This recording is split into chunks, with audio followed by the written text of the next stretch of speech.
Hello everybody, Andy here again. Well, obviously, this is another pool vlog. And what am I going to talk about today? Well, actually, I'm going to talk about bees, would you believe? Because I read a couple of articles, one in one of these sort of local papers that you pick up when you're on holiday. Great little English sort of put together paper for the local area, the Andalusian area.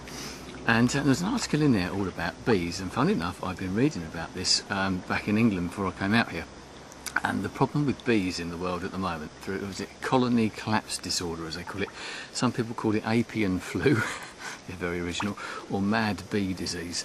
And where this all comes from is that sort of sudden collapse of bee colonies around the world. And they reckon, I think it was even, this has happened in America, in North America, South America, it's now happening in other parts of the world, Europe, here in Spain, but in the UK and other parts of Europe as well, where colonies of bees are just literally disappearing. Not necessarily sort of bodies laying around all over the place, you know, you can sort of like swarms of bees just sort of laying down and dying. They're just literally disappearing. I think I read that something like 2.6 million colonies have disappeared in the US alone, which is quite frightening.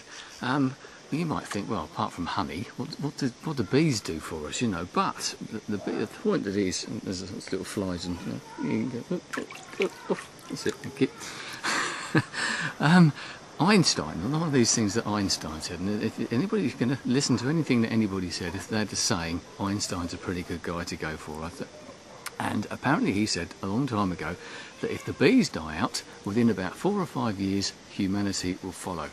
Human population will follow as well.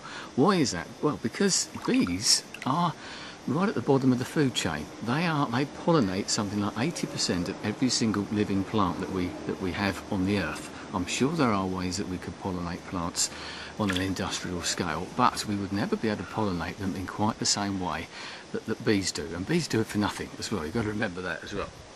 So bees doing it for nothing. If they're not around, who's going to pollinate the plants? And we eat plants, or at least we eat things that eat plants, etc. You see where I'm coming from? The bees are at the bottom of the food chain. We work up all those crops that we grow, all those crops that we eat, and all those crops that we use to feed other animals that we then use for other things, etc. are pollinated by bees. So if bees go, then we're going to have to start worrying about this type of thing. And the guy in the Andalusian newspaper was saying is that no one seems to be taking any notice of this. I've read one other article about it as well. And he also likened it to sort of plankton as well, because plankton, once again, bottom of the food chain, little shrimp-like creatures. No one takes a great deal of notice apart from the fact that they're dying out in like the South Atlantic or something. You don't think, well, that doesn't matter, does it? But it does, because once again, they're at the bottom of the food chain. The krill and everybody, they eat the krill and etc, etc, and it gets bigger and bigger. We eat the things that eat the krill, etc. So we won't have fish, and you know. So you can see where this is going. So we need to be worrying about the bees. We need to be thinking about this. But it's a wider thing, because what the guy was saying, that a very good article. Pity I can't actually. Maybe I can. I'll put a link somewhere if I can find it on the internet when I get home. Maybe I can put a link to the article, or at least to the magazine or the newspaper anyway. And what he was saying is that people worry about all these different things like climate change. It's all important. You know, the loss of other sort of wildlife habitats, other animals, mammals, beasts, or whatever. We have sort of people worrying about polar bears, about apes, and all that, and quite rightly too. And you know, there is a place for everything, and we all need to be looking after all the sort of God's animals and species.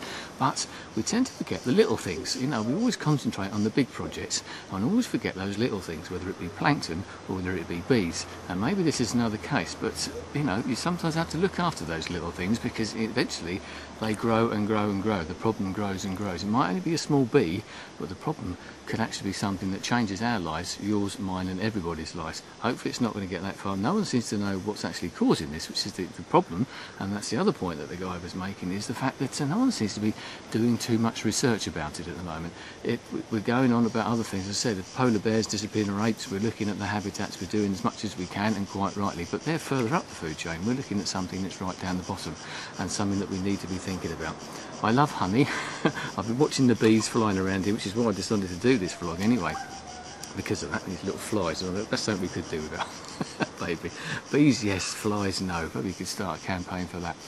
But so have a think about that, see what you find out, see if you know about it. Maybe this has opened your eyes to it as well. The threat to the bee population, you know, all that honey you serve up at breakfast or you use for all those other things, for sweeteners and everything else. But it's not just that, it's the fact that they pollinate 80% of the world's, all the plants and the flowers that we use for everything else. So food for thought once again. And so have a look at that. Next time you see a bee, think, yeah, that's great. And maybe you hadn't noticed as many bees around. Maybe you are someone who keeps hives, and maybe you can explain a bit more to me. Maybe there's a bit more to this than I know about, which I'm sure there is. But just thought I'd give you a little bit of a word of warning there about bees and the problems that are around because of their lack of them, and the fact that this sort of colony collapse disorder is taking over the world.